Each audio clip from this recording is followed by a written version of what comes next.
Hi friends, welcome to Wonderful Word Wednesday. I'm Barb Nemechek. Hello everyone, I'm Jim Nemechek, and happy Thanksgiving everyone.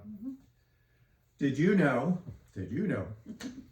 that our official U.S. holiday of Thanksgiving was first celebrated in then the new nation on November 26, 1789 by a proclamation issued by President George Washington.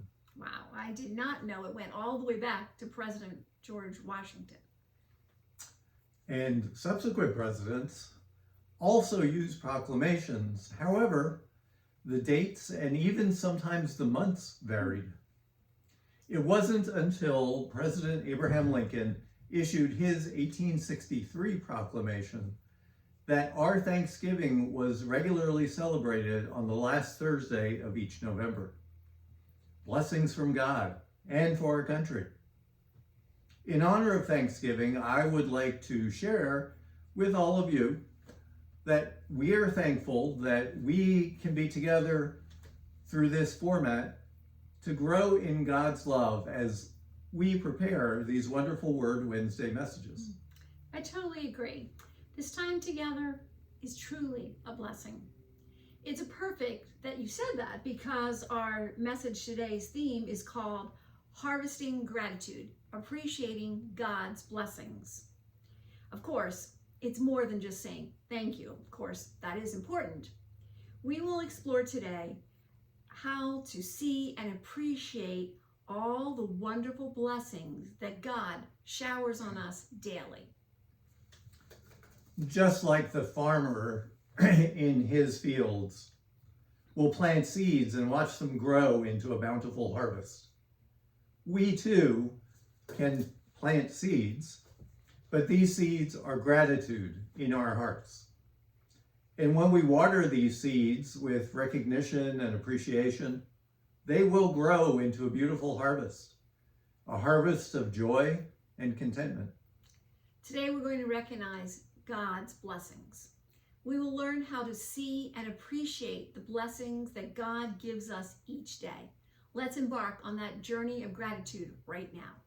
Well, first of all, I see on the table we have an empty jar, and in front of it we have a number of rocks.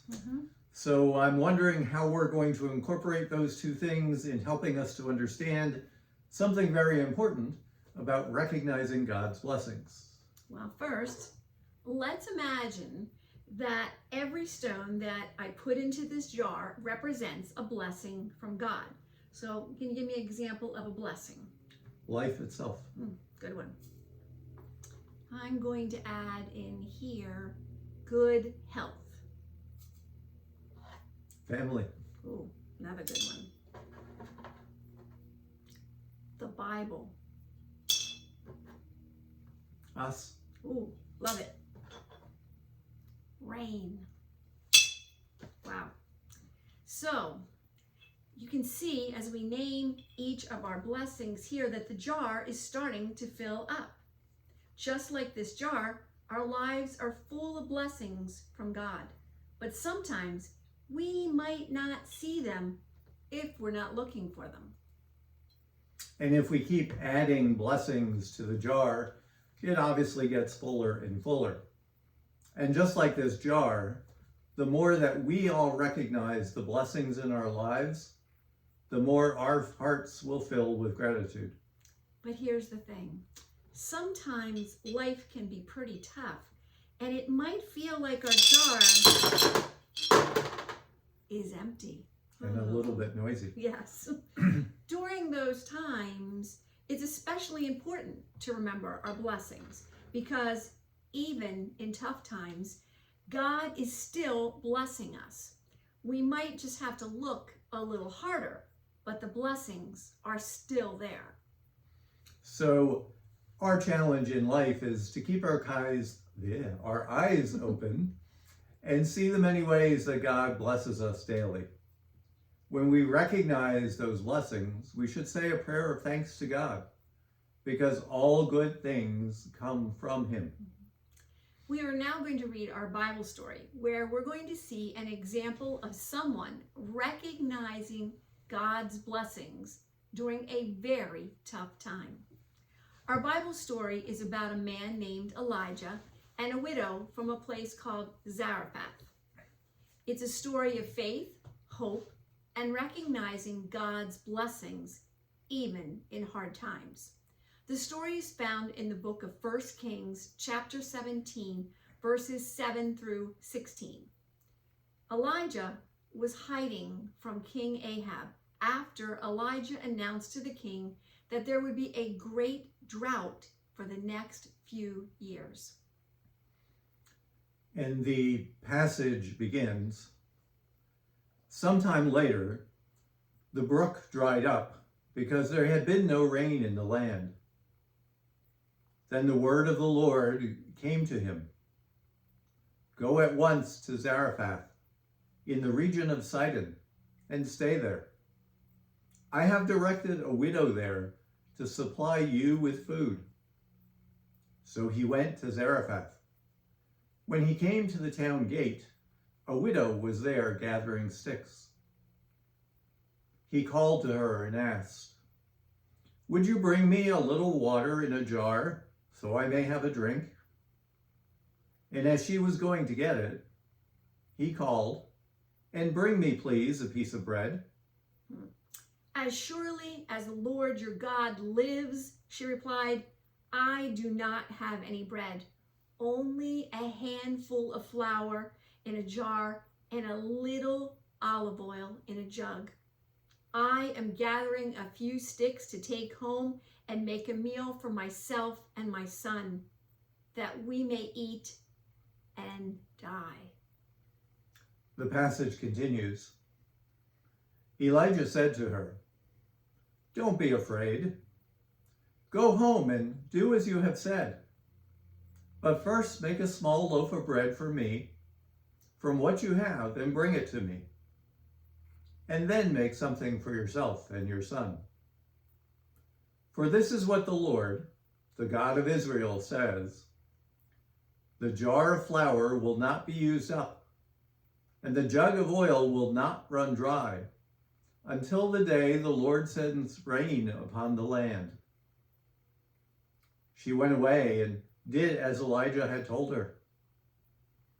So there was food every day for Elijah, for the woman, and for her son. For the jar of flour was not used up, and the jug of oil did not run dry, in keeping with the word of the Lord spoken by Elijah. Here ends this passage. Elijah was a prophet, a messenger from God. At this time, there was a drought, more severe than the drought that we've been having here in our area. A drought is tough because without rain, plants can't grow, and people and animals have trouble finding enough water to drink.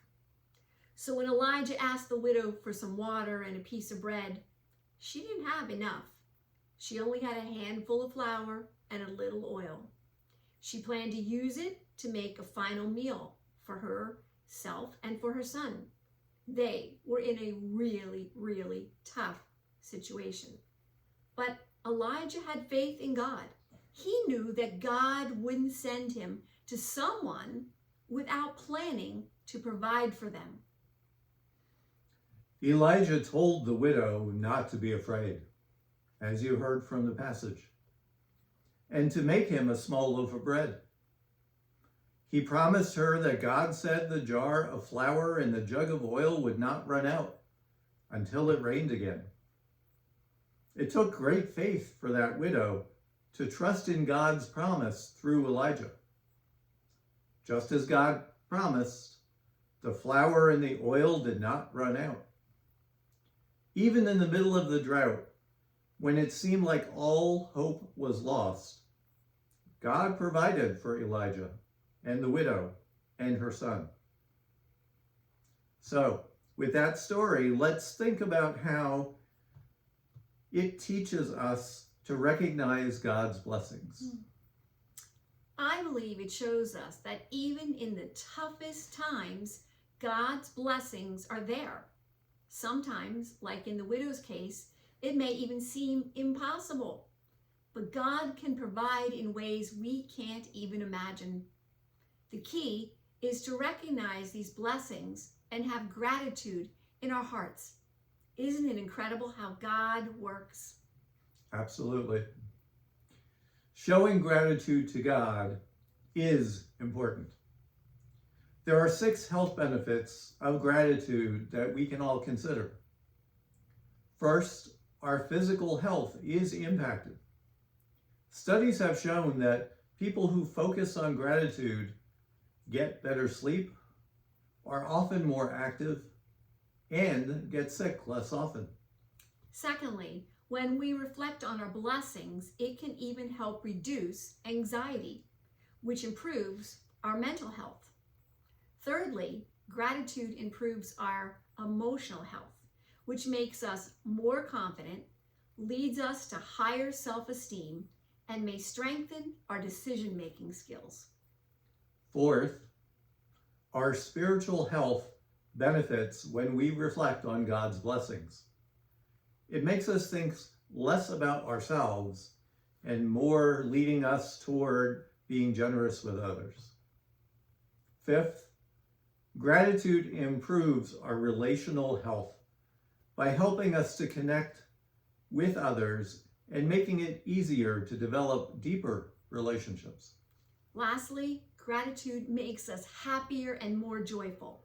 We are more content with what we have and live happier lives. The Bible tells us in the book of Psalm, chapter 95, verses 1-3, "Oh, come, let us sing for joy to the Lord. Let us shout joyfully to the rock of our salvation. Let us come into his presence with thanksgiving. Let us make a joyful noise to him with songs of praise. For the Lord is a great God and a great King above all gods." Here ends the psalm.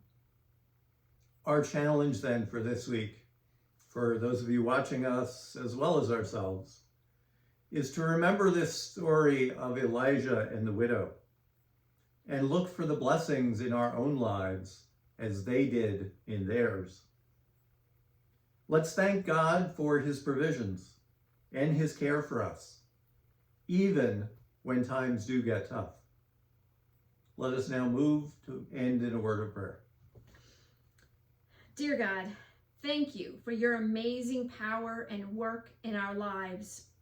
Thank you for your goodness and for your blessings over us.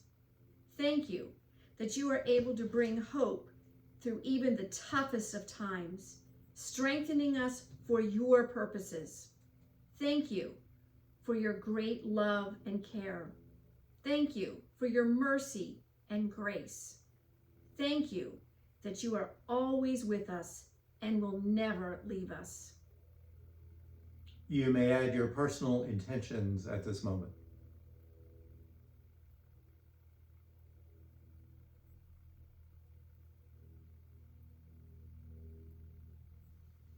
Amen. Amen. Thanks for joining us, and happy Thanksgiving again. Happy Thanksgiving again. Enjoy the holidays with family, friends, giving thanks to the Lord, obviously. And next week, Wonderful Word Wednesday, as always, available on Facebook and YouTube channels of the church. Thank you all. Bye. Bye.